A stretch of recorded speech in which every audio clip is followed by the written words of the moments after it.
નમસ્કાર સરકારી કર્મચારીઓ અને પેન્શનર્સ મિત્રો, સ્વાગત છે તમારું આજના 8મા પગાર પંચની જે એનસીએમ અને 8મા પગાર પંચ કમિશનના સભ્યો વચ્ચે જે પહેલી બેઠક મળી હતી તે બેઠકમાં જે 10 જેટલા મહત્વપૂર્ણ મુદ્દાઓ પર સહમતિ સધાઈ છે તેના વિડીયોઝના ન્યૂઝ સાથે આપણી આ ચેનલમાં જેનું નામ છે ગુજરાતી જીકેની જમાવટ.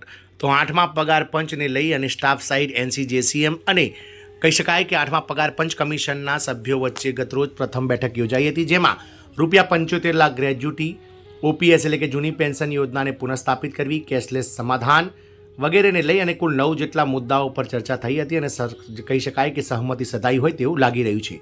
તો જાણીશું આજના વિડીયોમાં વિગતવાર કે કયા કયા 10 મુદ્દાઓ પર જે છે તે સહમતિ સધાઈ છે અને એનસીજેસીએમ અને કમિશન વચ્ચે જે છે તે સૌથી પહેલાં કઈ બાબતોનો ચર્ચા થઈ છે તેના વિશે આજના વિડીયોમાં વિગતવાર ચર્ચા કરીશું. તો વિડીયોના અંત સુધી આપ બન્યા રહો અને જો ચેનલમાં આપ નવા સબસ્ક્રાઈબર હોય તો ચેનલને સબસ્ક્રાઈબ કરી બાજુમાં રહેલું બેલ આઇકોન દબાવી ઓલ નોટિફિકેશન ઓન કરો, જેથી કરીને આવી ચેનલ પર મૂકવામાં આવતા વિડીયોઝ તમને સરળતાથી મળી જાય. તો વાત કરીશું national council joint consultative machinery NCJCM staff side drafting કમિટીએ 8મા પગાર પંચને 51 પાનાનું મેમોરેન્ડમ સુપ્રત કર્યું છે, જેમાં 8મા પગાર પંચ હેઠળ કેન્દ્ર સરકારના કર્મચારી અને પેન્શનર્સોની માંગણીઓને વિગતવાર જે છે તે માહિતી આપવામાં આવી છે. સરકારે કેન્દ્ર સરકારના કર્મચારીઓના મોંઘવારી ભથ્થામાં 2% વધારો જાહેર કર્યો છે. હવે કેન્દ્રીય કર્મચારીઓના મોંઘવારી ભથ્થું 60% થઈ ગયું છે. આ વધારો એવા સમયે કરવામાં આવ્યો છે જ્યારે 8મા પગાર પંચની રચના થઈ ગઈ છે. આ દરમિયાન national council joint consultative machinery NCJCM staff સાઇડની ડ્રાફ્ટિંગ કમિટીએ 8મા પગાર પંચને 51 પાનાનું મેમોરેન્ડમ સુપ્રત કર્યું છે, જેમાં 8મા પગાર પંચ તરફથી કેન્દ્ર સરકારના કર્મચારીઓ અને પેન્શનર્સોની માંગણીઓને વિગતો આપવામાં આવી છે. 13 એપ્રિલ 2026ના રોજ સુપ્રત કરાયેલા આ મેમોરેન્ડમમાં પેન્શનરો માટે કેટલાક મુદ્દાઓનો સમાવેશ થાય છે. આમાં કર્મચારીઓ માટે પેન્શનર્સો માટે 3.833નો યુનિફોર્મ ફિટમેન્ટ ફેક્ટર, નિવૃત્તિ બાદ જે 20 લાખની ગ્રેજ્યુટી મર્યાદા છે 25 લાખની તેને વધારીને 75 લાખ સુધી કરવી, વન રેન્ક વન પેન્શન યોજના, પેન્શન કમ્યુટેશન સમયગાળો ઘટાડો, મોંઘવારી ભથ્થું અને મોંઘવારી રાહતને 25% સુધી પહોંચે ત્યાં સુધી મૂળ પગાર સાથે મર્જ કરવું અને કર્મચારી અને પેન્શનર્સો માટે કેન્દ્ર સરકારની આરોગ્ય યોજના એટલે કે સીજીએચએસ સુવિધાઓનો સમાવેશ થાય છે. અહીં અમે એનસીજેસીએમની ડ્રાફ્ટિંગ કમિટી દ્વારા 8મા પગાર પંચને સુપ્રત કરાયેલા સંયુક્ત મેમોરેન્ડમના ઉઠાવવા આવેલા પેન્શનર્સો માટેની 10 મુખ્ય માંગણીઓ આપી રહ્યા છે, જેમાં પહેલું છે કેન્દ્ર સરકારના કર્મચારી અને પેન્શનર્સો માટે યુનિફોર્મ ફિટમેન્ટ ફેક્ટર એટલે કે સમાન ફિટમેન્ટ ફેક્ટર. તો 1 જાન્યુઆરી 2026થી બાકી રકમ મળવાનું શરૂ થઈ જવું જોઈએ. વધુમાં કર્મચારીઓ અને પેન્શનર્સો માટે ફિટમેન્ટ ફેક્ટર સમાન હોવું જોઈએ, એટલે કે 3.833. 7મા પગાર પંચનો કાર્યકાળ 31 ડિસેમ્બર 2025ના રોજ સમાપ્ત થયો હતો અને 8મું પગાર પંચ 1 જાન્યુઆરી 2026થી લાગુ કરાય તેવી કર્મચારી મંડળો અપેક્ષા રાખી રહ્યા છે. બીજું મહત્વનું વાત છે તે છે નાગરિક પેન્શનરો માટે એક ક્રમ એક પેન્શન યોજના.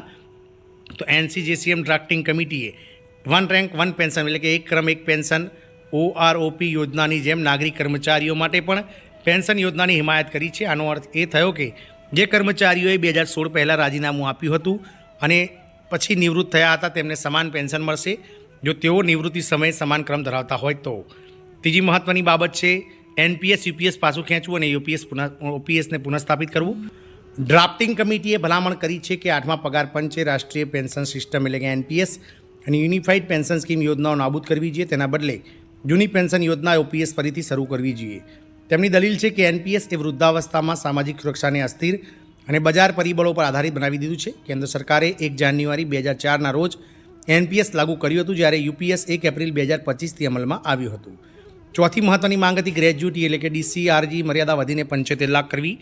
તો એનસીજેસીએમે માંગ કરી હતી કે વર્તમાન વેતન અને વધારાને તેમજ ફુગાવાને ધ્યાનમાં રાખીને મહત્તમ ગ્રેજ્યુટી મર્યાદા 25 લાખ છે તેને વધારીને 75 લાખ કરવામાં આવે. તેમાં વધુ જણાવાયું હતું કે ગ્રેજ્યુટીની ગણતરી 30ને બદલે દર મહિને 25 અસરકારક કાર્યકારી દિવસોના આધારે થવી જોઈએ. સમિતિએ 8મા પગાર પંચને પગારના 16.5 ગણા ગ્રેજ્યુટીની વર્તમાન ઉપલી મર્યાદા પણ દૂર કરવા વિનંતી કરી છે. 5મી મહત્ત્વની વાત છે કોમ્યુટેશન પીરિયડ. તો 11 વર્ષના પેન્શન કોમ્યુટેશન પછી સંપૂર્ણ પેન્શન પુનઃસ્થાપિત કરવું. એનસીજેસીએમે પેન્શન કોમ્યુટેશન પછી પેન્શન પુનઃસ્થાપિત કરવાનો સમયગાળો જે હાલમાં 15 વર્ષ છે તેને ઘટાડીને 11 વર્ષ કરવાની પણ ભલામણ કરી હતી. હાલમાં કર્મચારીઓ નિવૃત્તિ સમયે તેમના પેન્શનના 40% સુધી એકસાથે લઈ શકે છે. આનો અર્થ એ થયો કે તેમનો 15 વર્ષ માટે ઘટાડેલ પેન્શન મળશે. ડ્રાફ્ટિંગ કમિટી આ સમય મર્યાદામાં ઘટાડવા માંગે છે. છઠ્ઠું છે ફેમિલી પેન્શનમાં વધારો. તો ડ્રાફ્ટિંગ કમિટીએ 8મા પગાર પંચને ભલામણ કરી છે કે સંપૂર્ણ પેન્શન 50%ને બદલે છેલ્લા પગારના 67% અથવા છેલ્લા 10 મહિનાના પગારની સરેરાશ સુધી વધારવામાં આવે. ફેમિલી પેન્શન અંગે ડ્રાફ્ટિંગ કમિટી ઈચ્છે છે કે તેને છેલ્લા પગારના 30%થી વધારીને 50% કરવામાં આવે. તેણે ફેમિલી પેન્શનનો સમયગાળો 70 વર્ષની ઉંમર સુધી લંબાવવાની પણ માંગ કરી છે. 7મું છે ઉંમરના આધારે પેન્શનમાં 5%નો વધારો. તો એનસીજેસીએમ ડ્રાફ્ટિંગ કમિટીએ 8મા પગાર પંચ હેઠળ વિચારણા માટે એક અલગ સિસ્ટમ સૂચવી છે. સમિતિએ સંસદીય સ્થાયી સમિતિની ભલામણોનો ઉલ્લેખ કર્યો છે, જેમાં જણાવાયું છે કે પેન્શનરોને નિવૃત્તિ પછી દર 5 વર્ષે 5% વધારાનું પેન્શન મળવું જોઈએ.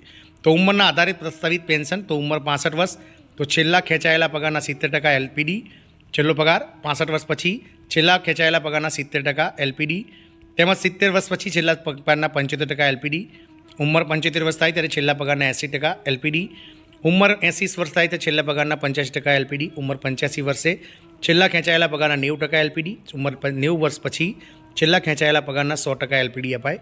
25% સુધી પહોંચે પછી ડીએડીઆરને બેઝિકમાં મર્જ કરવામાં આવે તેવી 8મી માગણી. તો ડ્રાફ્ટિંગ કમિટીએ 8મી ભલામણ કરી હતી કે 8મા પગાર પંચે ડીએ અને ડીઆરને બેઝિક પેમાં મર્જ કરવા માટે જોઈએ, અને જે 25% સુધી ડીએ પહોંચે ત્યારે હાલમાં બેઝિક પેને જે રીતે બેઝિકમાં કહી શકાય ડીએ અથવા ડીઆરને મર્જ કરવાની કોઈ જોગવાઈ નથી. આવા મર્જરનો ફાયદો છે કે ડીએ અને ડીઆર બેઝિક પગાર પર જે ચૂકવવામાં આવે છે તે ચૂકવવું જોઈએ, અને ડીએ આવા મર્જરને ફાયદો થશે કે ડીએ અને ડીઆર પે બેઝિક પર ચૂકવવામાં આવે છે. મર્જર પછી બેઝિક પે વધશે, જેના પરિણામે ડીઆરમાં પણ વધારો થશે. 9મી માંગ છે 600 દિવસની રજાનું રોકડીકરણ. નિવૃત્તિ કર્મચારીઓને હાલમાં 300 દિવસની પીએલ રજાઓનું રોકડીકરણ કરી શકે છે.